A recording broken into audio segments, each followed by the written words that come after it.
Balbezit van de Snitsers, Mai en Zoko. Op Kees Smaal. Duel wordt er woen. Hollanders zitten goed tussen. Dan toch een overtreding van Wiminga op de Spanjaard Batalla. De breedlijn trok Kloostermaan op Nzoko. Trijsje goed vod. En dan het schot van Nzoko. En een doelpunt. Die zit er vrij in. Nzoko mooi de 1-0 van Snits Wit-Zwart. Hier een goede kapbeweging. Een van de twee broekers Nzoko. En hij zit er maar aardig in. Keeper de jonge kind er net bij. En dus Snits Wit-Zwart op een knappe 1-0 vastsprong. FVC.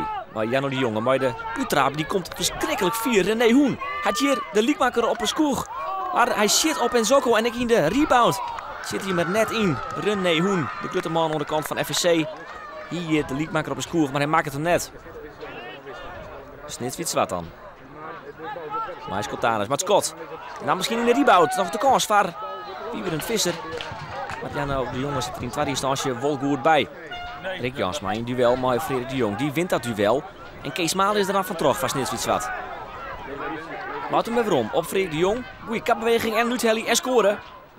Maar die bal wordt nog krijgt van de Lina. Hij trok Jeffrey Hollander. De bal is nog net vod. Maar Batalla. En dan een beetje een vreemde paas van Batalla. En daar komt FVC dus goed vod. Een hele hege bal. Maar René Geertsma. En het schot wordt dan van Rochting verloren en dus een corner van Snits Wit-Zwart. Batalla.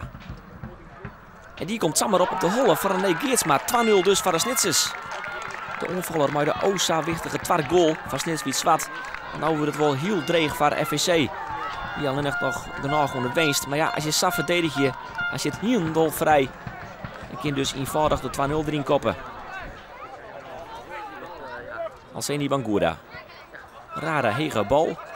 Nee, Stefan Geertsma kopt hem dan het 16 meter gebied in. Dit is een vrij kopbal voor René Hoen. En dan zit hij heel vrij voor de keeper. Ja, en dan mij hem vanzelfs ik maatje. Hollander heel vrij voor de keeper.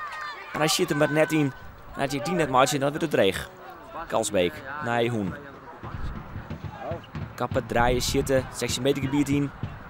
Beetje een vreemde bal. Die komt er met Kalsbeek. Ja, die zit er maar wel in. Kalsbeek die invallen krijgt in het veld. En dat 10 minuten te gaan. Komt FVC een beetje waarom in de wedstrijd. Er zit er dan nog meer in het vet. Een beetje vreemde onvalijs. Komt dan goed voor de voeten van Kalsbeek. En die helpt knap uit. En dus 2-1 nog 10 minuten te gaan. Bangura. Min voetbal dit aan de kant van de FVC. En dan Batalla. Krijgt hem dan wat mooi. Maar wat geluk. Hij is er voor terug. En kind dit een armuitje. Ramon, Giro, Batalla. Ja! Hij maakt het dienwerk van de Snitsers. Hij scoort de treinen. Batalla krijgt hem hier nog wat gelok mooi. Maar in op in valt hij net. Zijn keeper Janno de Jonge maakt het vrij aan. De Spanjaard. En dus winnen de Snitsers mooi treinen van FVC. Snits Wit-Zwart maakt het nog kans op meer. Maar voor FVC zit het erop. Na een uur in de H-klasse degraderen ze. Waarom? Naar de eerste klas. Voor ons is dit misschien 1 stapje terug en in de toekomst 2 vooruit. En, we gaan er wel weer voor om terug te komen. Het zal niet zo makkelijk zijn, maar ja, we willen volgend jaar in de eerste klas gewoon weer meedoen. De MSC verliest, Hogeveen verliest, Richtersbeek verliest. Dus ja, volgende week is het die day tegen WKE. Ja, ja, je had net zo weer gaan. Dat is dan wel weer vervelend. Ja, oké, dat is ook zo. Kijk, maar er zijn natuurlijk ploegen die nog ergens om spelen. En sportieve plicht, dat heb je vandaag ook kunnen zien. Dat Roda Raalt ook een sportieve plicht vervult. En ja, dat vind ik ook belangrijk. Jullie horen er nog in, dat kind nog. Ja, wij geloven er met z'n allen 100% in. Ja hoor, zeker weten.